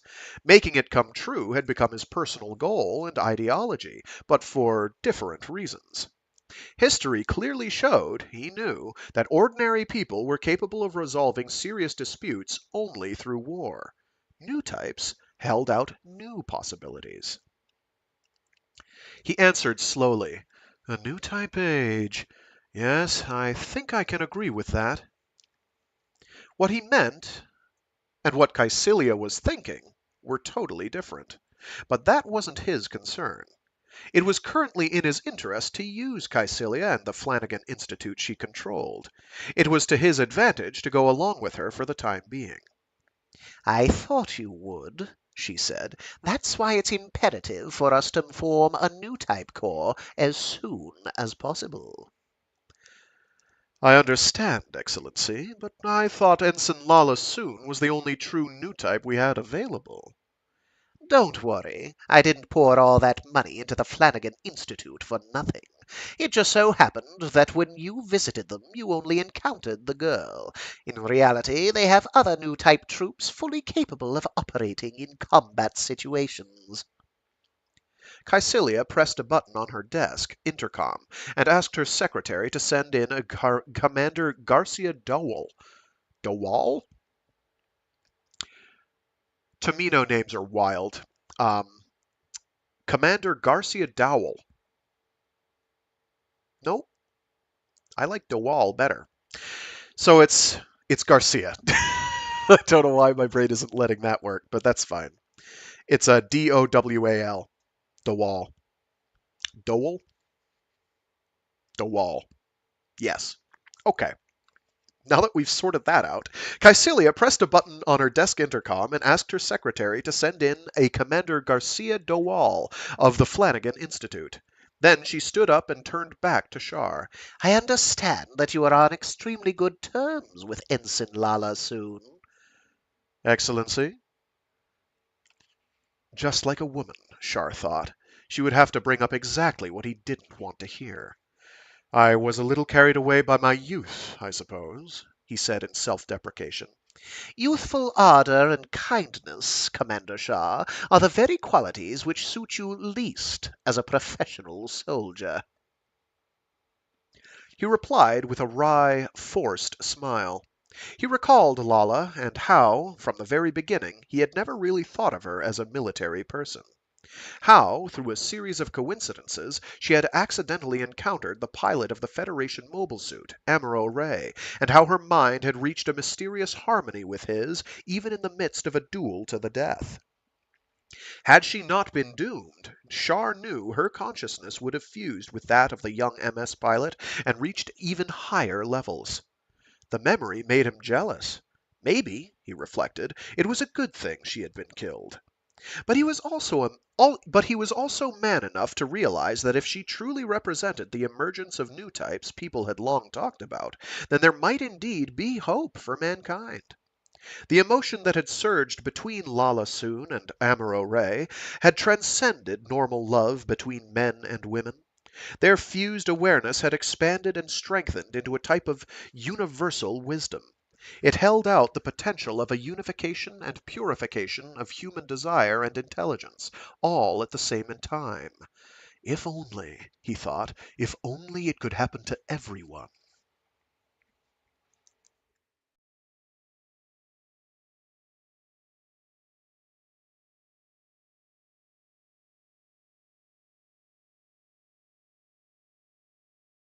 So something long-time Gundam fans will notice is how Char is decidedly not especially worked up over the death of Lala Soon, whereas it's kind of a defining moment for him going forward in the animated series. Um, a galvanizing moment because this person he has to turn to um, and gain comfort from is taken from him just when he was like, oh, I might not have become, I might not necessarily have gone on my vengeance trip, or at least gone about things differently if she hadn't died, which is kind of why he winds up being the way he is in Char's Counterattack, which is the movie that is quite a ways down the road. Anyway, Commander Garcia Dole was explaining to Cassilia. Lieutenant Commander Oh, sorry, no, he's just a straight up lieutenant. Lieutenant Chalia Bull commands a fleet of ships that transport helium-3 from Jupiter, but when he returned to the fatherland 2 weeks ago, we had him investigated. He appears to be extremely promising. But why? Asked Char, swirling the ice cubes in a glass of scotch an aide had handed him. Would a man of his caliber have been employed away from the front lines? Perhaps because he has some sort of prescience unique to new types. Perhaps it was thought he could cause problems at the front.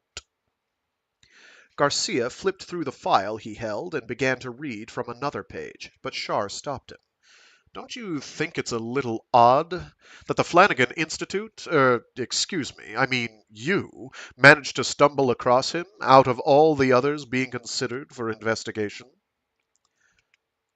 Charlie a bull? Why, he came to my group on the direct recommendation of Supreme Commander Giran Zabi. Char was stunned. If, as he understood, Caecilia seemed to think that forming a new type unit was exclusively her own idea, here was Giran directly sending his own new type candidate, one of the most promising so far, as if to warn her. He didn't know what to say. Garcia continued reading from his file. And then we have Junior Grade Lieutenant Cramble Carella. He's a former Zaku pilot. And is he at exactly the same level as Charlie Bull? Char asked, without waiting for Garcia to finish.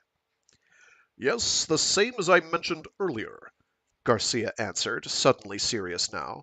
But then there's also Junior Grade Lieutenant Cusco Al. She has such extraordinary abilities that the Flanagan Institute had to put together special tests just for her. They even took her to Earth this week at great risk to see if normal gravity would cause any changes to new type brainwave patterns. To Africa, right? I heard about that. Tell us the result. We haven't received any information yet, but we should have some communication today. And where is this Cusco Al now? She should be at Balda Bay, on side 6.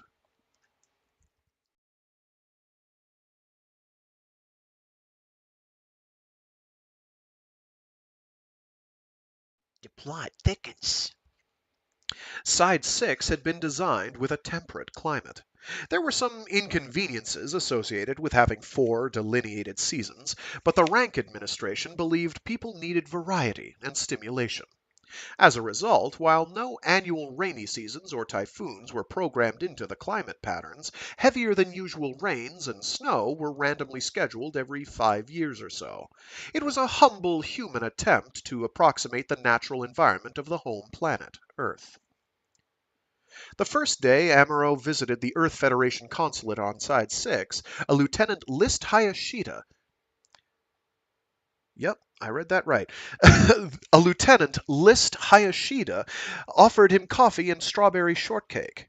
One of 12 military attachés assigned to the consulate, List's job was to gather information, and he was more than willing to fill Amuro in on the details of the colony. We even had a flood here not too long ago, List said. I think it was in June the year before last.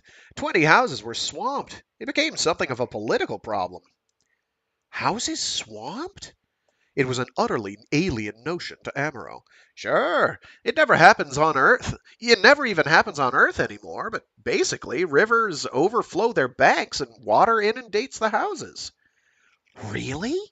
Really? Doesn't bother me, though. I've got a great life here. All I have to do is check on the people who visit the Flanagan Institute. I spend about 4 hours a day monitoring the Institute entrance, compiling names, and taking photographs of those who go in and out. Then I forward the info to staff headquarters at Jaburo on Earth. That's it. What's the Flanagan Institute? You don't know? I didn't realize you were that green, kid. It's where the Zeon forces train their new types. Surely you've heard of new types. But I thought Side 6 was neutral. Amuro stabbed a strawberry with his fork and popped it into his mouth. That's a violation of international law, isn't it? Whatever. Ha! Where have you been? Welcome to the real world. You can't be blamed for your ignorance, though, I suppose. Nowadays, they put you kids into the force before you've even had the chance to chase a few skirts. Picking up another piece of shortcake, Amuro weakly countered, My superior officer used to say the same thing. But frankly, I don't think experience with the opposite sex has anything to do with it. Seems like an awfully jaded way to look at things. You know, I bet you drive some women out of their minds. You're the good-looking, innocent kind of kid they just love to mother to death. But enough of that. List had apparently concluded Amuro was something of an idiot. He took a gulp of coffee and stared out the consulate window at the colony's expanse of artificial hills and greenery. Ah, the ways of the world, he sighed before continuing. Let me tell you something. When I leave the consulate, I put on a disguise. Sometimes I wear a fake beard, but someone from the Zeon side always tails me and watches when I photograph stuff from hotel windows or gather information at coffee shops. And when my 4 hours of work are over, the Zeon spy follows me back to the consulate. He works longer hours than I do. Understand? He works longer hours than I do. Understand? That's what being a spy is all about. Seems a little devious. That's the way the world is. The real world is. I've never had a gun battle with an enemy spy or anything exciting like that. That stuff only happens in the movies. Amuro nodded and sipped his coffee. So in the setting, Side 6, which is a group of colonies, but the particular colony they're in Side 6, and I forget which colony they're in here specifically, but Side 6 in general, the colony group, is they're space Switzerland, theoretically. This isn't true. They don't wind up playing both sides against the other. It's more that they're kind of forced into awkward positions by both sides, so their allegiances are fluid. We've kind of established that already. So that's not really a spoiler. They're also, as we're having revealed here, as a result, kind of like Space East Berlin uh, in or Space Berlin in post World War II. So it's pretty interesting. Or Cold War era Space Berlin, Space Berlin, Space Cold War era Berlin. There we go. So like both sides are working against each other in covert spying shenanigans. They're using side six to ferry people in, out, and around.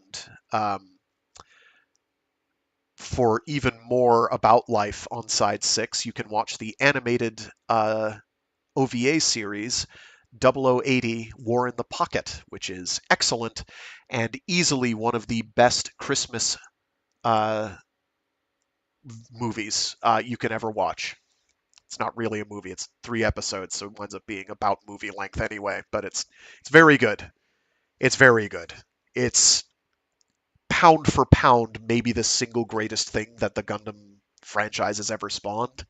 It's very well animated. It's got a great plot, even though sometimes things just are dumb. But you have to move the plot along, and it's great. It hits the right emotional notes. Yeah, sometimes it hits you over the head with them, but it's good. I recommend it. Because of the sabotage of the core fighter on the Cassetta 3, Amuro had arrived at Balda Bay under a cloud of suspicion, and he therefore anticipated a rough time with immigration and customs. Lieutenant List Hayashida had, of course, gone to bat for him, but that was to be expected, since he represented. Oh, he was no. Since he represented of the local federation, he was a representative of, I think is what it means to say. Or just remove of and it makes sense. Sorry. Lieutenant List Hayashida had of course gone to bat for him, but that was expected, since he represented the local Federation consulate. The real surprise had been Cusco Al. She had turned out to be his biggest ally of all, speaking vigorously in his defense and even creating an alibi for him, testifying that he had been in her room when the core fighter exploded. When the immigration officer had asked Amuro point blank if her statement were true, he had of course replied in the affirmative. It was an outrageous lie, but her stubborn adherence to her story had proved pivotal. It also enraged Isfahan, the aide on the Cassetta, who had exclaimed, "She was sleeping with an officer from the Earth Federation?" Hayashida had initially taken the story at face value, but, as befits an intelligence officer, he had eventually realized that Amuro was for all intents still a babe in the woods when it came to women. He had no idea of what had really transpired between Amuro and Cusco Al.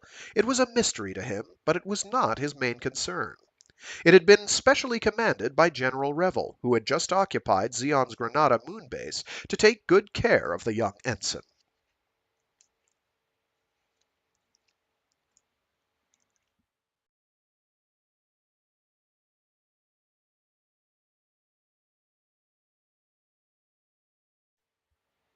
Because of the sabotage of the... Oh, wait, that's the one I just read.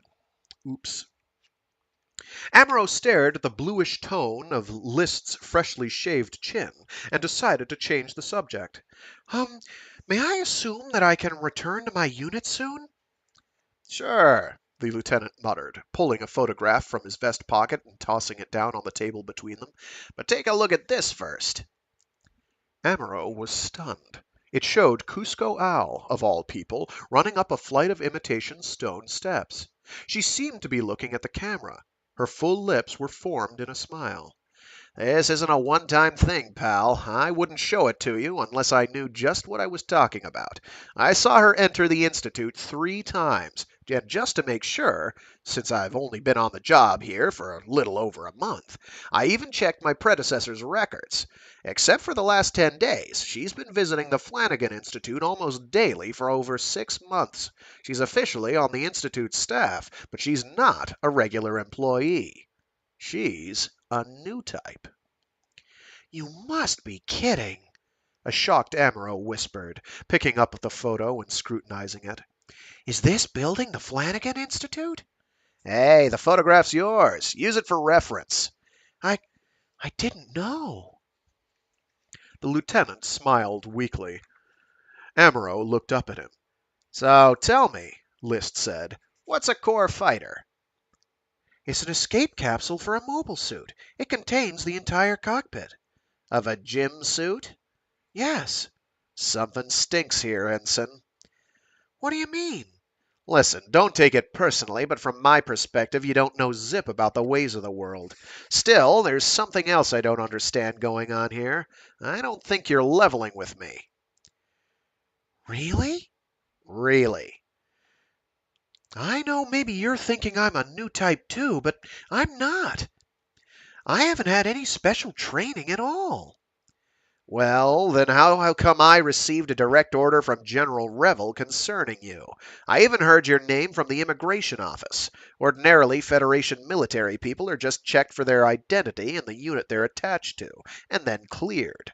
All I usually do is greet them at the port area. Don't you think it's a little odd that Revel would personally order me to look out for you?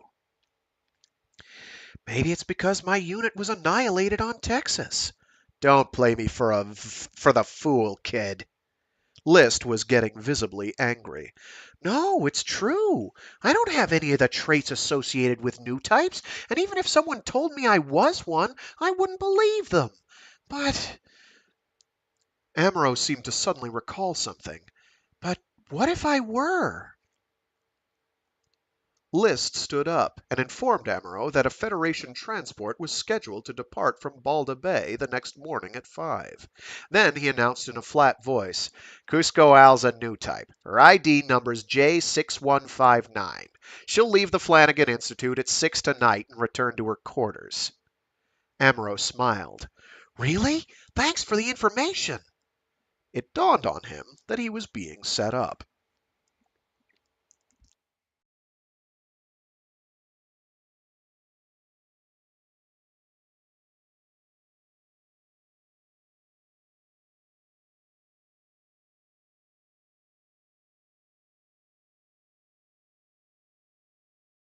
The Flanagan Institute had an official sounding name, but it was housed in a nondescript building identified only by a worn, scarcely legible nameplate at the entrance.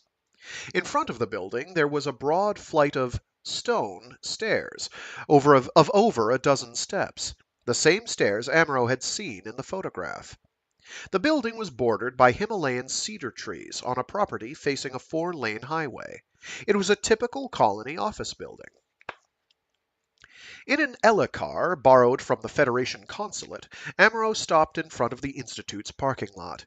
He knew List was probably tailing him, suspecting him of being a new type, but he didn't even bother to turn around and check. List wasn't the type to blow his cover that easily. He gazed at the entrance to the building.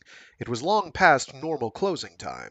2 or 3 people emerged and walked over to their cars in the lot without paying any attention to him. Then, suddenly, he saw a female figure exit, dressed in a knee-length skirt that fluttered as she walked. It triggered an odd reaction in him. On the Cassetta 3, he had only seen Cusco Al in slacks. Her chestnut hair bounced off her shoulders as she skipped down the stairs and came over. You wait long for me? She asked.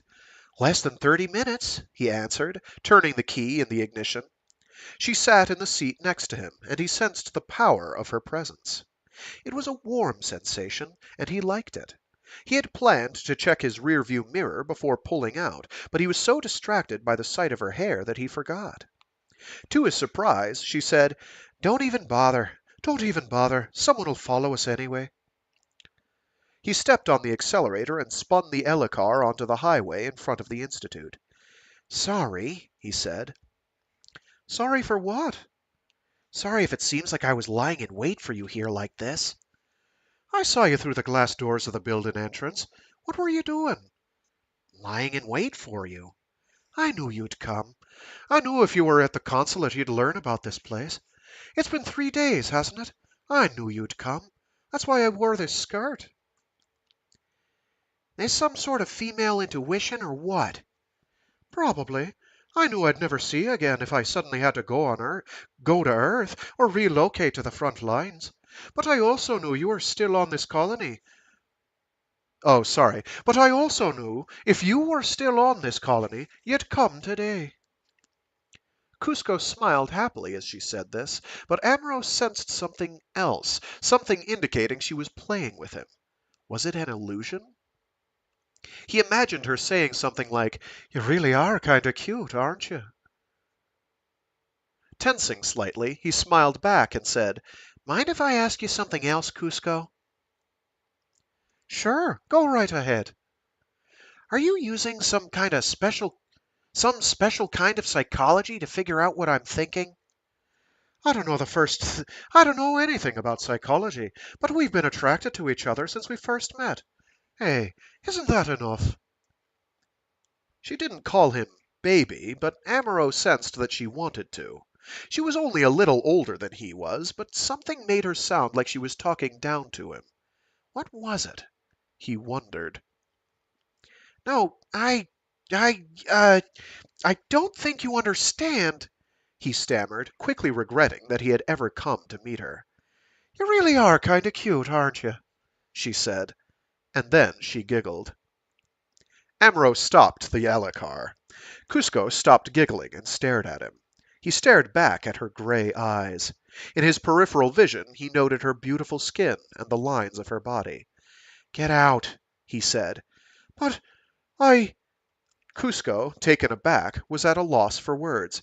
"Hey," Amuro said, "if you think I'm such a cute kid, then I'm not the man for you. Get out." "Listen, Amuro, I'm sorry. I didn't mean it at all. I was just happy to see you. I didn't mean to offend you. Really." "Don't worry, I'm already taken. I already have a girlfriend. Fra Bow." I, I didn't realize," she stammered. I'm really sorry." And then she got out of the car. "Sorry, Cusco," Amuro said as he punched the Elakar's accelerator to the floor. He didn't understand why he was so angry. In reality, he had hoped to eat dinner with her and even go dancing. It all could have happened. Better yet, they might even have wound up sleeping together.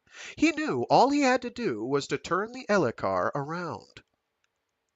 While Amuro was still debating whether to pull over to the side of the road, two Elakars passed him on the left. He straightened his steering wheel and drove straight ahead. In his rearview mirror he caught a glimpse of Cusco Al, standing, still waiting. Then he saw her turn around and start walking the other way. "I've got to go back for her," he thought, knowing it was already too late. Why had he mentioned Frau Bow's name? He couldn't understand it himself. Frau, his former neighbor on Side 7, was now a refugee on Luna 2.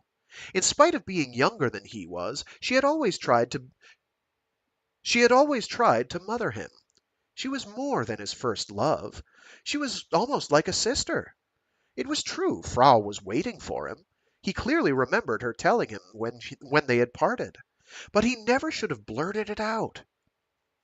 Why had he let Frau get in the way of things? If he really took his mission seriously, he probably should have had more contact with Cusco Al. He tried as hard as he could to calm his mind, but found himself thinking things he had never thought of before. Why did I act that way? Cusco Al was right. I was interested in her. The day was over, and darkness was slowly falling on the entire colony in accordance with its design. The tail lamps on Amuro's Elakar streaked through the night, and the street lights diffused into geometrical patterns of light on either side as he passed them by. He cursed himself and stomped on the accelerator.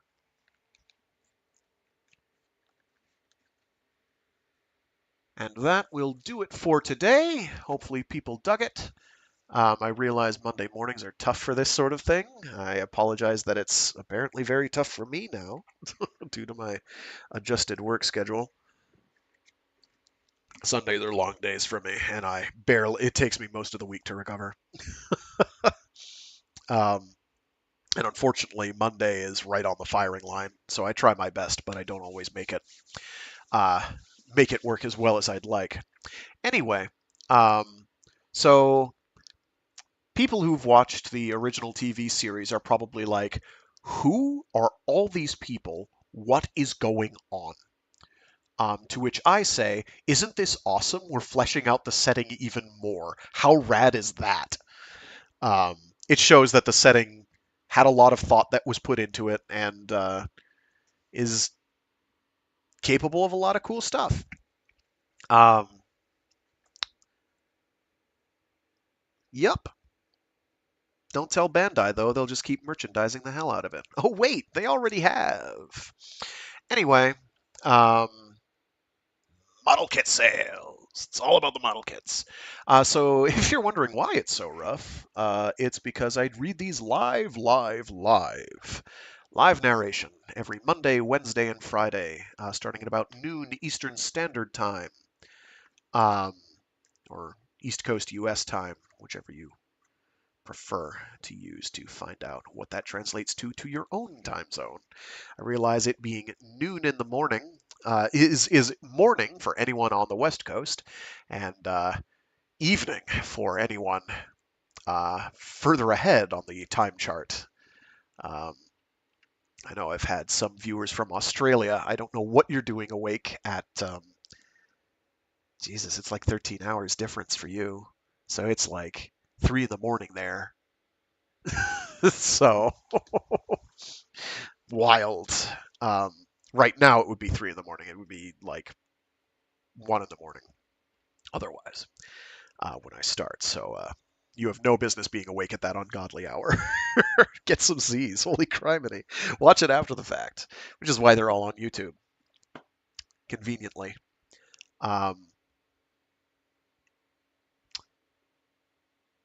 So yeah, that's it. I do read different things throughout the week. Mecha Mondays. This is or before this year, I had a very different distribution of how things worked, where Mecha Mondays would be something where I do something mecha adjacent or giant robot related, and it usually involved giant robot adjacent video games. We're not doing that this year. We're just reading, and because that's easy to do, because there is quite a lot of giant robot literature and adjacent. I'm going to include things like Starship Troopers power armor stuff. So Armor by Jim Stakely. Jim Stakely? John Stakely? Stakely is his last name.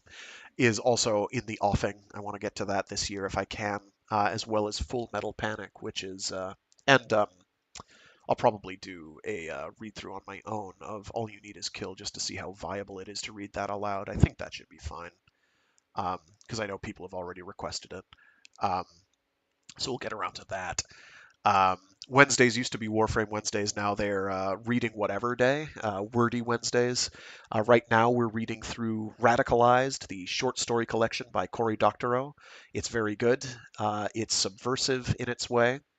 Um, and you might learn a couple things. It's pretty cool. And then Fridays are free read Fridays where I read short stories and indeed entire novels aloud. Pretty much what Wordy Wednesdays is too, but with a different name because alliteration is fun. It's fun. Right now, we're reading through the Hyperion Cantos by Dan Simmons, and they are a roller coaster. So we've moved into the second volume of that, The Fall of Hyperion. So cool stuff there. So feel free to check all that out. I've got the playlists updated. They are current as of right now, February 5th, 2024. And I usually go like a month between updating those, but all of it's on the YouTube channel. I had some other salient thing, but I can't remember what it was. Interesting. Anyway, that's it. Is anyone out there? Hi. Glad you tuned in.